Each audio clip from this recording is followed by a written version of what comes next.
The Origin and Destiny of God. Science Inadvertently Gives New Insights by James H. Birch. Conversation 3. Discoveries that revolutionize our thinking. There are different ways to model our universe. People who live near the equator, for example, used to view the world much differently than people who live closer to the North Pole. When TV and travel changed that for a great many people in those locales, their perspectives became more alike. But it was one of many examples which demonstrate that depending upon one's point of view, reality is self-produced. Even in our walkabout daily lives, we see this, because one of us may be able to see so clearly why another is deviating from what clearly would make that person happier. But that person has created his or her own reality and fails to see what the rest of us see so vividly. By the way, that person may see our glaring frailty also, which of course never enters our realm of possibility as being the anchor which holds us back. We literally create our own worlds. We may think scientists have been discovering how everything works for a long, long time, but actually it hasn't been so long. The universe may be 13.7 billion years old, and our Earth 4.5 billion years old, but Homo sapiens has been walking this planet only about 200 to 300,000 years. Written language is only about 7,000 years old. Science has long sought the universal theory which would describe and answer all the ways that the universe works. From Thales' first prediction of a solar eclipse in 585 BC, to Pythagoras' first statement of natural law a couple of decades later, to Democritus around 400 BC coming up with the first concept of atoms, to Aristotle's picking and choosing scientific theories because they appealed to him personally even if the facts didn't support his conclusions, to Copernicus and then Galileo contradicting Aristotle and insisting that observation and factual quantification were essential to science, to Descartes laying down the foundation, to Newton's famous laws of motion and gravity, to Einstein's theory of general relativity. Knowledge and understanding of the physical universe has markedly increased, especially lately. From the time thinkers first started confronting their discoveries, they have put forth theories that they thought worked, only to find, as new discoveries were made, that the old theories got folded away in favor of the new. Now we know that while certain principles work in certain situations, they do not work in others. Newton's 3 laws of motion and 1 law of gravity, for example, still hold true in the observable world, but they do not hold true in the quantum world of electrons and quarks, fermions, photons, bosons, protons and neutrons and other elementary particles, mesons, baryons, and so forth, and they do not hold true in the relativity connections of the galaxies. Even including Einstein's theory of gravity, general relativity, all theories had been classical in that they relied on a singular history of the universe, a trajectory from the Big Bang up until today that could define a singular path the universe had followed in its development, and which could provide the answers to how it all began and how it all works. Sadly, if the acquisition of knowledge can be said to be sad in any other way than that it disrupts our contented foundations, the discovery of quantum physics, how things work at the smallest level, dispelled all classical theories. The reason for this is that while we can virtually define the unfolding of the universe through the 4 dimensions, up and down, left and right, forward and backward, and that particularly uncanny dimension, time, at that very first microsecond of physical existence, there was no time. At that first phase of expansion of the universe, which physicists call inflation, the universe expanded by a factor of, don't know how to say it, 1 followed by 30 zeros. In, I don't know how to say this seconds, but a decimal point followed by 34 zeros and then a 1. So it expanded by that huge factor, 1 followed by 30 zeros, in a time that was 0.34 zeros 1. That's faster than the speed of light, which isn't supposed to be able to happen, and which science has never been able to replicate, because it violates relativity. But then, which was no then, there was no light, and there was no speed. It was prior to those, but there wasn't any prior. Stephen Hawking and Leonard Mlodinow in The Grand Design say it is as if a coin 1 centimeter in diameter suddenly blew up to 10 times the size of the Milky Way. At that important point, which remember, then was no point, none of the universe was governed by the physical laws we have come to plant our mental feet on, mostly the foundation laid out by Isaac Newton. It can't even be explained by Einstein's theory of general relativity. But back when the universe was the size Max Planck says was a billion trillion trillionth of a centimeter, it was governed by quantum physics and general relativity overlapping. And that means that there was no singular tract of existence. There was every tract of existence. That no one thing happened prior to the other one thing, because there was no prior, but rather that everything possible happened at once. This also means that whatever is had no beginning, but rather every beginning, which is the same as no beginning. All the multiple universes possible were in existence. Some call this the multiverse concept. Scientists have now discovered 11 time-space dimensions, not just the 4 we know, by unseen theory only, mathematical theory, but with a mathematical certainty. Not just the 4 we observe, but 7 more being curled within the elements and waves of our particular universe. In this way, every possible universe already exists somewhere, though we would have absolutely no idea of how to possibly comprehend what those universes might be like, because we work our way backward from our own particular perspective of history, and we are unable to do so for any other dimension in which we are not a part. Who we are, that is, determines how we view the history of our existence, not other existence, but who we are determines how we view the history of our existence.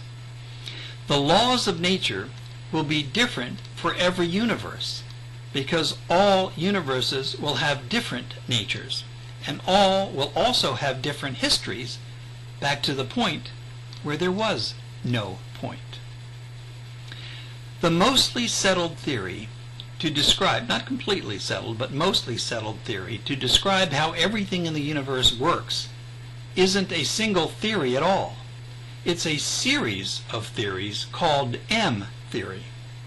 After multiple tries over thousands of years, the flood of new knowledge about the universe, the powerful technologies we have invented to learn whole new sciences we never even envisioned before, and the vast array of information we have uncovered, not just about the way things we always studied, but also about the micro and macro workings of physical matter, which have unfolded themselves in great detail lately into one understanding. Many new theories and principles have been postulated and proven true. Each theory holds true without exception, given certain stipulations for each. These theories work within the realm where they are applied, but they cannot be applied in many of the other fields of knowledge and scientific perspective, where other specific stipulations are given. What holds the M theory together is that where the different theories overlap, they do not contradict each other. Now that might sound flimsy and self-serving until we realize that we utilize knowledge in this way almost every day. When we look at a map of the world in a book, we're not really looking at a real map of the world, which would have to be spherical to be accurate. What we are looking at is a series of maps superimposed near each other which overlap. Where they overlap, they do not contradict. But where their farthest edges might be separate from each other, they would be glaringly miscalculated. In this case, overlap works well. And most quantum physicists tell us that the M theory works similarly well in its own way also. Part of M theory thinking is what is called model-dependent realism. In other words, that everything considered real is dependent upon the model of reality built by the observer of that reality. Two different theories can accurately describe the same situation depending on the model of reality already built by the observer. For example, a fish and I may be looking at each other through a large glass wall in a tank, but we will see each other as differently shaped than we perceive ourselves. Which of us is wrong? No single model or theory or principle can explain either the fish tank or the universe, but many theories overlapping can. In The Grand Design, Stephen Hawking and Leonard Mlodinow write a brilliant and readable explanation of the science of the cosmos today. Much of what we're talking about here is based on an analysis of their presentation. You might consider reading it yourself to get the full benefit of their reading, necessarily shortened here. Here are some of their summary insights, and I quote, "According to quantum physics, no matter how much information we obtain, or how powerful our computing abilities, the outcomes of physical processes cannot be predicted with certainty, because they are not determined with certainty. Instead, given the initial state of a system, nature determines its future state through a process that is fundamentally uncertain. In other words, nature does not dictate the outcome of any process or experiment, even in the simplest situations. Rather, it allows a number of different eventualities, each with a certain likelihood of being realized. It is, to paraphrase Einstein, as if God throws the dice before deciding the result of every physical process." That idea bothered Einstein, and so even though he was one of the fathers of quantum physics, he later became critical of it. Quantum physics might seem to undermine the idea that nature is governed by laws, but that is not the case. Instead, it leads us to accept a new form of determinism. Given the state of a system at some time, the laws of nature determine the probabilities of various futures and pasts, rather than determining the future and past with certainty. Though that is distasteful to some, scientists must accept theories that agree with experiment, not their own preconceived notions. And then again, these authors tell us, quantum physics tells us that no matter how thorough our observation of the present, the unobserved past, like the future, is indefinite and exists only as a spectrum of possibilities. The universe, according to quantum physics, has no single past or history. Instead, they write, it has every possible history. And another quote from them. The laws of M theory, therefore, allow for different universes with different apparent laws, depending on how the internal space is curled. M theory has solutions that allow for as many different internal spaces, perhaps as many as 10 over 500, which means it allows for 10 over 500 different universes, each with its own laws. To get an idea of how many universes that is, think about this. If some being could analyze the laws predicted for each of those universes in just 1 millisecond and had started working on it at the Big Bang, at present that being would have studied just 10 over 20 of them. And that's without coffee breaks. That's their joke, not mine. Contemporary quantum physicists and other scientists who chronicle the universe tell us from their models, which hold up to observation and or mathematical precision and or experimentation, that there are an infinite number of universes in existence, even if we can only observe one of them. There was no beginning to this or any universe, because there was no time, and the nature of physical existence was subject to laws other than what we experience today. The conclusion many quantum physicists draw from this is succinctly put by Stephen Hawking and Leonard Mlodinow right here. Here's what they say, and it is directly relating to our consideration of God. Quote, "Many people through the ages have attributed to God the beauty and complexity of nature that in their time seemed to have no scientific explanation. But just as Darwin and Wallace explained how the apparently miraculous design of living forms could appear without intervention by a supreme being, so the multiverse concept can explain the fine-tuning of physical law without the need for a benevolent creator who made the universe for our benefit." Let's hear that again. The multiverse concept can explain the fine-tuning of physical law without the need for a benevolent creator who made the universe for our benefit. And they also say this: according to M theory, ours is not the only universe. Instead, M theory predicts that a great many universes were created out of nothing. Their creation does not require the intervention of some supernatural being or God. Rather, these multiple universes arise naturally from physical law. Catch that again.